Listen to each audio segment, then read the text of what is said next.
ఇది జరుగుతుంది. అయినా సార్ మా దృష్టికి మేము శాంతియుత మార్గంగా పోయి సార్ మా సమస్యలు ఇవి మీరు పరిష్కరించండి అని అంటే ఎవరు కూడా పట్టించుకున్న పాపాన పోలేదు, పట్టించుకున్న నాదు లేదు. లంచ్ కు టైం కూడా లేదు. సక్సెస్ కావాలని ఎనీవే థ్యాంక్ యూ మిత్రులారా, thank you very much. Rakesh అనవసరమైన గొడవలు చేసుకొని ప్రతి యజమాన్యం కూడా విభజించు పాలించు అనేది చేస్తుంది కాబట్టి వాళ్ళ ట్యాప్లో పడకుండా దయచేసి ప్రకారం తీసుకొని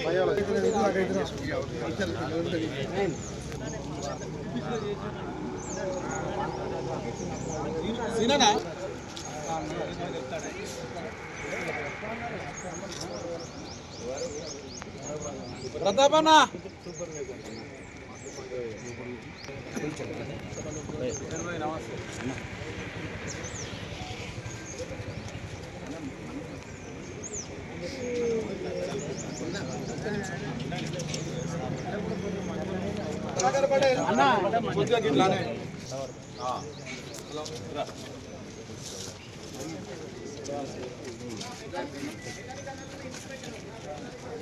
జరగండి.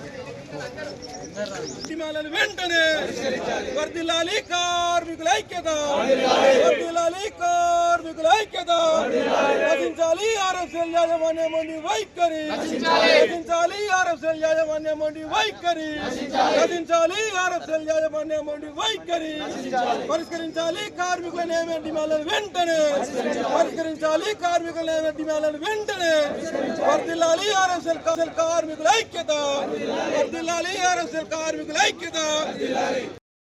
బెడవలే వాళ్ళు లాఠీలు కానీ తూటాలు కానీ నమ్ముకున్నటువంటి కార్మికుడు ఏ దెబ్బ వచ్చినా కానీ ఆయన మీదకి తూటా వచ్చినా లాఠీ వచ్చినా నా మీదకి వెళ్ళి దాటుకుంటా పోవాలని చెప్పి ఎన్టీపీసీలో ఫస్ట్ లాఠీ దెబ్బ హరణ తిన్నాడు.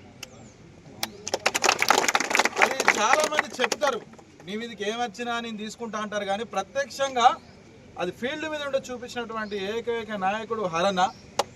మాకు కష్టం వచ్చిందన్న, మాకు ఇబ్బంది వచ్చింది, మీ స్వరం మాకు చాలా ఉపయోగపడుతుందని నిన్న కలిసిన వెంటనే నేను పక్కా వస్తా తమ్మి అని మాటిచ్చిండు. మాటిచ్చిన మేరకు ఇవాళ పొద్దునే హరణే చేసిండు నాకు ఫోన్. నేను లేకుండా హరణ లేచి ఏం నరేష్ ఇలా ఉన్నదంటే అన్న ఉన్నది పోతున్నా, నేను అక్కడ కార్యక్రమం చేస్తున్నాను, మీరు ఖచ్చితంగా వస్తాడే బరాబర్ వస్తున్నారు అన్నమాట. వచ్చిండ్రు, కార్మికులకు మీరు మద్దతు ఇచ్చిండ్రు, మీ బలాన్ని మాకు ఉన్నంత ధైర్యం బలం అనిపించింది మాకు. ఇవాళ కంపెనీ ఏమో నేను అవ్వను కాదంటది, మరి అవ్వాయా లేకుండా మేము ఎట్లా పుట్టినాం కంపెనీలో కాదని చెప్పి రోడ్డు మీద వాడు అడిగినందుకు అన్న అయినా అయ్య అయినా నేను అయితా నిలబడ్డందుకు మీకు మరొకసారి ఉద్యోగపూర్వకంగా ధన్యవాదాలు.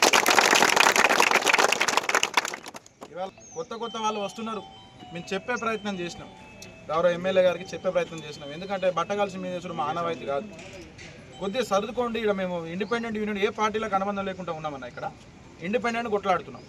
మేము ఎవరిని విమర్శించలేదు, ఎవరిని ప్రశంసించలేదు, ఆపద ఉన్నదని చెప్పినాం. కాకపోతే యూనియన్ సమ్మెకు పిలిపిస్తే ఈ హరణ తమ్మ కొట్లాడుతమ్మ సమ్మె పిలిపిస్తారు, సమ్మె స్పిరిట్ను పంచిండు.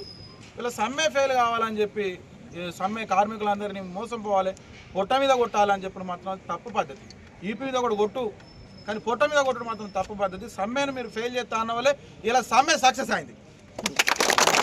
కార్మికుల ఐక్యత, కార్మికుల ఐక్యత, కార్మికుల ఐక్యత. ఒకటే బ్రదర్, ఎవ్వరు అత్తరు చేస్తారు అవసరం లేదు, మీరు రండి, మీ ఇంట్లోకి వెళ్ళి కుటుంబాలు పిల్లల్ని తీసుకొని వచ్చి కూర్చోండి, ఎందుకు సక్సెస్ గారు చూసుకోండి, అవసరం లేదు. ఆర్ఎఫ్సిఎల్ అంటేనే ఊర్లో ఒక వైబ్రేషన్ ఉన్నది. గత 5-6 ఏళ్ళ క్రితంకెళ్ళి కూడా నానా ఇబ్బందులు జరిగినాయి ఈ ప్రాంతంలో. ఆ పరంపర ఇంకా కూడా కొనసాగుతూ ఉంది. దాంట్లో భాగంగా ఇవాళ అన్ని లొకేషన్లలో ఉద్యోగ అవకాశాలు దొరికినాయి. అవి ఎట్లా దొరికినాయి అనేది దేవునికి ఇచ్చిపెడదాం చేసి పక్కకు పెడితే, ఇవాళ అందరు చేరినాక కూడా ఆర్ఎఫ్సిఎల్లో ఒక ఉద్యోగికి కూడా నేను సౌకర్యంగా పనిచేస్తున్నా, ఈ పని చేయడం వల్ల నాకు ఆనందం కలుగుతుంది, మా కుటుంబం సంతోషంగా ఉంటుందని ఏ ఒక్క కార్మికుడి కుటుంబాలలో కూడా ఇది లేదు. ఎవరు చూడు ఈ డ్యూటీకి పోకపోతే తప్పది, పోతే లోపలికి పోయినాక కూడా ఎప్పుడు మనసుకు ప్రశాంతత లేకుండా జీవనం కొనసాగిస్తూ ఉన్నారు. ఇక్కడ ఉన్నటువంటి ఆర్ఎఫ్సిఎల్ యాజమాన్య నిర్బంధం మామూలుగా లేదు. గతంలో మనం అందరం చేసిన పొరపాట్లకు ఇప్పుడున్నటువంటి కార్మికులు అనుభవిస్తూ ఉన్నారు. ఇక్కడ చట్టాలు అనేటివి ఏవి కూడా లేవు. ఏ లొకేషన్ తీసుకున్నా కానీ ఇక్కడ వీళ్ళకు ఏమైతే గ్రేడ్ల ఏ డిజిగ్నేషన్లో పనిచేస్తుండ్రో ఆ జీతాలు ఇయ్యరు. ఎక్కడ కూడా ఈ లొకేషన్ ఆ లొకేషన్ అనకుండా ప్రతి లొకేషను ప్రతి కాంట్రాక్టర్ దగ్గర ఇట్లాంటి పరిస్థితే ఉన్నది. ఇక్కడ పనిచేసే పరిస్థితులు ఏ విధంగా ఉన్నాయంటే ఒకప్పుడు బ్రిటిష్ జమానాలో ఏ విధంగా పనిచేసినామో అవరు బ్రిటిషులను నేను చాలా సందర్భాలలో చెప్తా. బ్రిటిషులను నైజాం సర్కార్ రెండు కలిపితే ఏ విధంగా ఉంటుందో ఇక్కడ ఆర్ఎఫ్సిఎల్లో ఆ విధంగా మన జీవితాలు కార్మికుల జీవితాలు నడుస్తున్నాయి. ఇక్కడ చట్టాలు అనేటివి లేనే లేవు. ఇవాళ ఎవరు కొట్టాడినా పాపం వాళ్ళు భయంగానే కొట్టాడాలి. కొట్టాడకపోతేనేమో తప్పది, హక్కుల కోసం కొట్టాడకపోతే తప్పది. కొట్టాడితే ఏ విధమైనటువంటి మా మీద నిర్బంధం పెరుగుతుందో, మమ్మల్ని ఏ విధంగా ఇబ్బంది పెడతారో అనేది ఇక్కడ ఉన్న ప్రతి ఒక్క కార్మికునికి మనసులో ఉన్నది.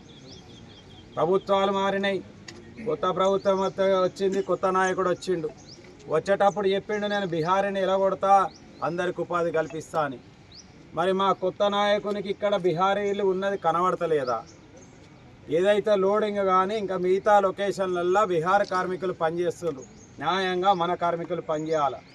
ఇవాళ మా కేశవరాంలో లోడింగ్ ఉంటుంది, దేవాపూర్లో లోడింగ్ ఉంటుంది. 1500 రూపాయలు మినిమం జీతం ఉంటుంది వాళ్ళకి. వేజ్ బోర్డు సాలరీ ఉంటుంది దానికి.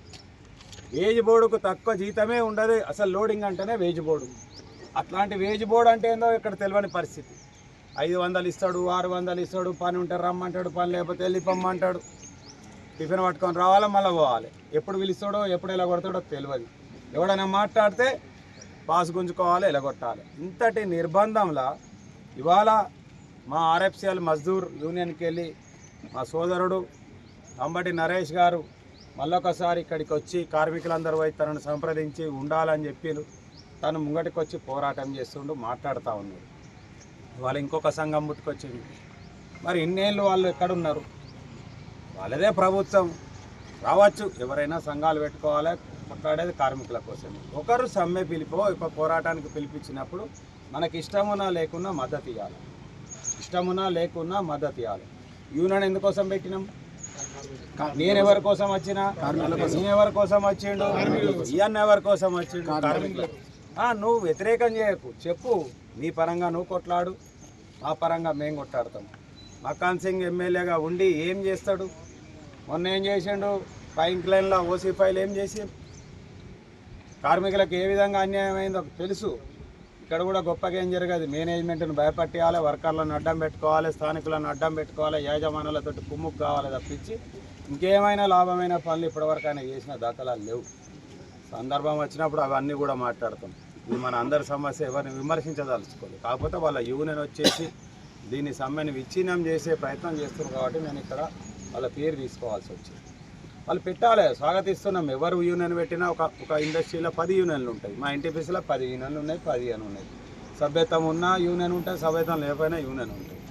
మేము కూడా వాళ్ళను స్వాగతిస్తున్నాం, కొట్టాడాలని చెప్తున్నాం. కానీ అందరు కలిసి కొట్టాడితే బాగుంటుంది. ఇది ఇక్కడ జరుగుతున్నటువంటి దుర్మార్గం. మేము తప్పకుండా ఏదైతే ఆర్ఎఫ్సిఎల్ మజ్దూర్ యూనియన్కి వెళ్ళి ఇవాళ టోకెన్ సమ్మె పిలిపించారు, నిన్న చర్చలకు పిలిస్తే వీళ్ళు రాలేదు. ఏం చెప్తాండు? మాకు కాంట్రాక్ట్ కార్మికులకు సంబంధం లేదు. కొద్దిగా నాన్న ఆర్ఎఫ్సిఎల్ యాజమాన్యంకు దిమాక్ ఉండాలి. అరే ప్రిన్సిపల్ ఎంప్లాయర్గా ఇవాళ ఎన్టీపీసీలో కావచ్చు, ఏ ఆర్గనైజేషన్లో అయినా కానీ ఇవాళ ఓపెన్ కాస్ట్లో ఫైన్ లైన్లో సమ్మె జరిగింది. ఎవరు వచ్చి అగ్రిమెంట్ చేసుకున్నారా? మేనేజ్మెంట్ వచ్చి కూర్చున్నదా అమ్మాయింబడి? మొన్న మక్కన్ సింగ్ గౌరవ ఎమ్మెల్యే గారు చేస్తే కూడా వచ్చి మేనేజ్మెంట్ కూర్చున్నదా? వాళ్ళ ఆఫీసులో కూర్చొని చేసుకున్నారు కదా. ప్రభుత్వం ఏ యాజమాన్యమైనా కాంట్రాక్ట్ లేబర్కు ప్రిన్సిపల్ ఎంప్లాయర్ వాళ్ళ బాధ్యత. నువ్వు మాకు ఫెసిలిటేట్, మాకు చట్టం అమలు చేయాల్సిన బాధ్యత యాజమాన్యం మీద ఉంటుంది. నువ్వు కార్మికులను కాంట్రాక్టర్ దోసుకుంటా ఉంటే నువ్వు మాకు మాట్లాడాల్సింది పోయి నువ్వు మాకు సంబంధం లేదని చేతులు ఎత్తేయడం, అది కూడా వాళ్ళు ఇష్టపూర్వకంగా జరిగిందా లేకపోతే ఇంకెవరైనా ఒత్తిడి వలన ఆగిపోయారో తెలియదు నాకు. ఇక్కడ పని చేయాలంటే ఒత్తిడిలు ఎక్కువ ఉంటుంది. కార్మికుల పని కార్మిక సంఘాలు చేసుకొని ఇవ్వాలి. దానికి ప్రభుత్వ పెద్దలు వచ్చేసి ఇన్వాల్వ్ అయ్యి ఎక్కడ కూడా మాదే నడవాలి, ఎక్కడ కూడా మేమే సంపాదించుకోవాలి. ఇట్లాంటి ఆలోచన మంచి కాదు. కార్మికులు ఇక్కడ ఇప్పటికే ఆర్ఎఫ్సిఎల్లో విపరీతమైనటువంటి గోస ఉన్నది. ఇక్కడ ఉన్నంత గోస ఇక్కడ భూమి మీద ఏ కార్మికునికి లేదు. చెప్తున్నారు అలవెన్సులు ఉన్నాయి, ఏ విధమైన అలవెన్స్ లేదు, ఏ విధమైన చట్ట ప్రకారం రావాల్సిన ఏవి కూడా ఇక్కడ అమలు కావు. జీతం చిట్టీలు ఇక్కడ ఓన్లీ బానిస బ్రతుకులు తప్పించి ఇంకేం లేదు. తెలంగాణలో ఒకప్పుడు చైతన్యవంతమైనటువంటి ప్రాంతం గోదావరి కనిలో ఇట్లాంటి పరిస్థితి ఉండడం మన అందరికీ సిగ్గుచేటు. నేను కూడా సిగ్గుపడుతున్నా. లీడర్ అనే ప్రతి ఒక్కరు ఇక్కడ సిగ్గుపడాల్సిన విషయం. లీడర్ అని చెప్పి గొప్పగా చెప్పుకోవడం కాదు. ఇక్కడ ఉన్నటువంటి చట్టం అమలు కాకపోతే మళ్ళా అందరం ఉండేందుకు? దీని మీద దయచేసి ఆలోచించాలి. యాజమాన్యం ఇప్పటికైనా కానీ ఏదైతే కార్మికులు కార్మిక సంఘం న్యాయమైన డిమాండ్కి మీ దగ్గరికి వచ్చిందో మీరు కూర్చోపెట్టాలి, మాట్లాడాలి, పరిష్కారం చేయాలి. ఎన్టీపీసీలో చేయలేదా? ఎన్టీపీసీ యాజమాన్యం మమ్మల్ని బాజాప్తా పిలిచింది, కూర్చోబెట్టింది. నేషనల్ వేజ్ బోర్డు, మా అడ్వైజరీ బోర్డు